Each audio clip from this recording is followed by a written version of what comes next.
Quand même, l'inconnu, c'est Cavani. Est-ce qu'il pourra jouer vendredi ?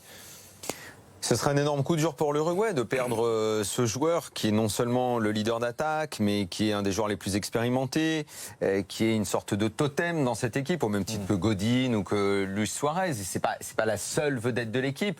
Mais bon, quand on voit son efficacité, quand on voit ce qu'il a fait notamment sur le dernier match, il y a des joueurs qui peuvent prendre sa place, pas de problème.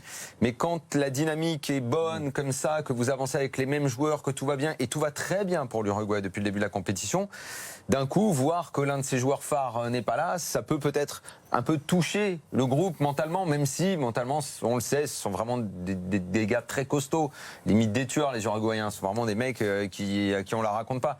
Mais forcément, c'est un gros coup dur. Moi, je sais pas, moi, si demain on dit Mbappé est pas là, bah forcément, c'est un coup dur. Si on dit Griezmann n'est pas là, forcément, et ben moi, je pense que Cavani pas là, c'est plus dur que si nous on n'avait pas Mbappé ou Griezmann.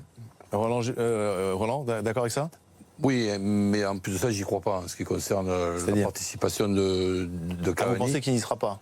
Je le pense, après je peux me tromper, mais je donne mon point de vue tout simplement parce que lui-même a demandé à être changé sans même qu'on l'examine, alors que le score n'était que de 2-1 et qu'on avait encore besoin de lui. Donc qu'il soit prudent à la fin d'un match qui n'est pas encore gagné, non, je le vois pas. Je lui souhaite sportivement et amicalement parce que c'est un mec extraordinaire dans son comportement de sportif.